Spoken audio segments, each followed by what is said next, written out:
Hi, I'm JR. I'm 30 years old and I'm learning how to swim. I'm Terry. I'm 35 and I'm learning how to swim.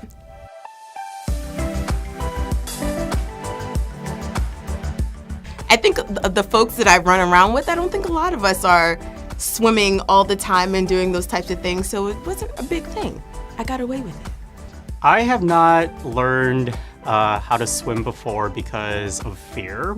I have had 2 near drowning experiences in my childhood, which has kept me from wanting to learn. I think a lot of people think swim, sport, fun, refreshing, and those are all important things. It's a lifelong sport you can participate in. We see folks who their life choices get impacted by the fact that they can't swim, whether or not they can't take a vacation near water or on the beach because it's just an uncomfortable environment for them to be in. So it can impact choices, and they decide that they want to change, have different choices. It's always been one of those things, and I'm like, I'm going to definitely learn the mechanics of swimming and just being more confident in the water, because it's the worst to be in deep water and you're with your friends and you're just like, oh, I'm just gonna stay here, or I'm just gonna put my feet in. You just want to go in and be confident. If anything, I felt like taking swimming lessons was a good step for me to be more comfortable in the water. When someone starts a swim lesson, and this could be good for adults to know because adults sometimes struggle with learning things new, right? A really critical part of early stage learning is self-rescue. Can you save yourself in the water? Basic safety things. We want to know that you can start by understanding the water environment, breathing techniques, and then we'll pull them in the later stages into actual stroke development and stroke mechanics. And we were all adults too, and that helped. I think taking swimming lessons with other adults that had never learned how to swim, we were all in the same boat, was very comforting.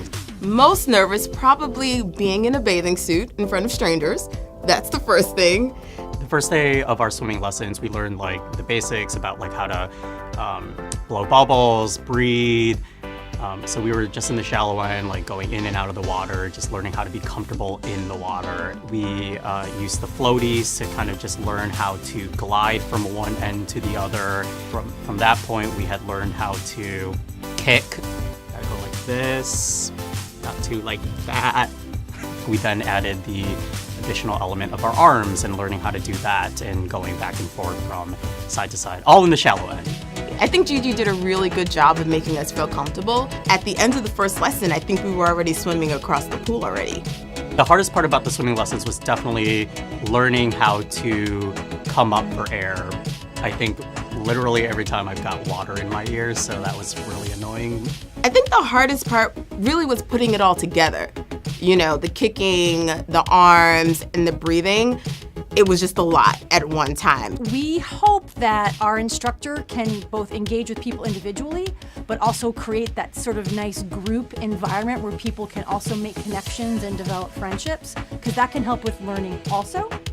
By the end of the first lesson, it was really calm, and JR was there, and he was doing such a great job, and I was like, I can't let him show me up. I have to do my best. So it turned out to be good. When we got to the last lesson, we started doing everything that we did from the very beginning, and it was more natural as opposed to taking baby steps and adding the fundamentals one at a time. We were swimming, I guess, and and it was the first time that we went into the deep end, which was scary as blah.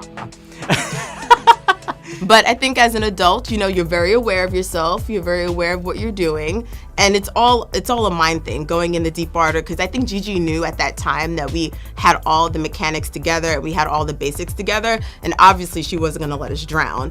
But yeah, overthinking was a big part of it too. We want to make sure that the environment is friendly, people are with people like them. We try to reduce all of the psychological and emotional discomforts that people might have. The way that I see it is I might as well do it and fully commit to it, because if you're gonna learn how to swim, you might as well just go all in as opposed to, doing it half-assed. I would love to be able to swim laps and be able to breathe and get it all together at the same time. I think it's amazing exercise. I really enjoyed it. I love being in the water. Now that I know that there's a swim cap big enough to hide all of my hair, it's a non-concern. So I think it's something that I'm gonna keep doing.